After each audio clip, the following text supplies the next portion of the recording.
putting an end to identity politics. This is the Kevin Jackson Radio Show. Welcome back, everybody. Kevin Jackson here. It's the Kevin Jackson Show. And we are talking about identity and identity theft specifically because America's identity has not been stolen because nobody can steal America's identity. We are unique in our identity. If Canada tried to say, hey, hello, we're America, people would go, you ain't America. Get your little booty out of here. What you talking about? You know, if Germany said, we're American, people would go, you ain't no American. Germany, get out of here. Go back to where you're from. We would know right away. Japan, we are American. We know. Come on now. Come on, Japan. You can't sneak up and do that. What, Russia? Could Russia usurp America's identity? Of course not. There's no country that could become America. Name me the country. Oh, Kevin, China's really... China what? China what? What? We kick your butt, China. Don't make us come after you. You know, look, we are uniquely American, but the left has done a very good job of bringing this new identity to America. Multiculturalism. We need to be more Arab, and we're not a Judeo-Christian nation. We're a Judeo-Christian Muslim nation. Nonsense. It's not how we were founded. Our ideals as Americans differ so dramatically from those of Muslims. It's ridiculous. Look, if you want to be a Muslim in America, congratulations, but you will have to conform to us, not the other way around. But we've allowed that. Battered woman syndrome. Wait till your husband gets home, your abusive husband, and then say, is it okay to be happy? What should I feel? I heard a lady talk about this on one of these talk shows, and she said, when I didn't know how to act, I didn't know what my emotion needed to be until my husband came home and I saw what he was. If he was happy, I was happy. If he was mad, I had to be mad. I had to mimic his reaction. That's what we've done. Leftism has created this. And so you know what we got? We got a guy who in 2016, early on, said, I want America's identity back. It's been stolen. It's been tucked away. Not so much stolen, but beaten down to the point where we no longer know who we are. Make America great again. What's funny about that is people see that as product or, service or something. No, it isn't. Make America great again was meant to be a spirit. The spirit had been beaten out of America because Barack Obama was an abusive man. The leftists are abusive. That's what they do. They beat you down. And so you're watching all these battles waging right now. There is a war on men being waged by the left in a direct attempt to emasculate this country, to make men feel worse. Go look at the curricula at colleges and universities. Go look at how little boys aren't even called on in class anymore. There's a war against men. There is a war brewing against whites in this country. I'm not here as a black man to protect you. I'm here to protect you as a human being. I see a wrong, I'm going to talk about it. Go look at, if you don't think there's a war, go look at where your money goes in all this public education. How much of your tax dollars are being spent to tell black people you've been wronged and you're weak, and to tell white kids you had too much privilege and now it's time for you to give it up. Now, what could possibly come good from that in either direction? Black people feeling like, yeah, you owe me something. And white kids feeling like, oh, geez, I'm so sorry. By my birthright, I owe you something. That's just ridiculous, but we've allowed it. And I could go on. And so what happened was we get a guy that said, we're going to make America great again. We're going to give you a spirit that makes you understand that despite we not being perfect, we're good people. And the American spirit is the only thing that saves this world from destruction. Now, no, it doesn't.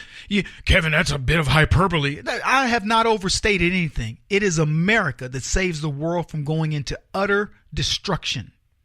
And that's why God shows favor to us. God shows favor to us because we understand we're the group of people that maintain sanity in this crazy world, and we protect little Israel. And that's why we get favor.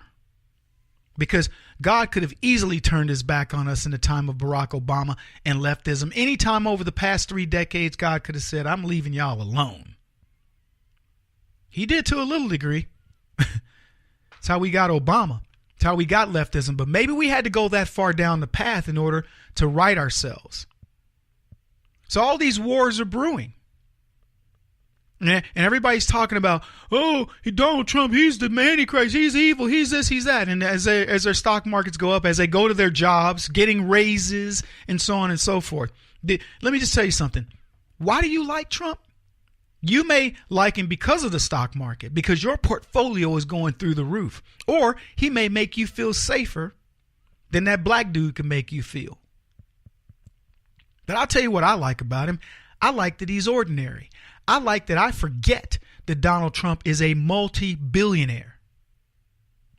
I like that I know who he is.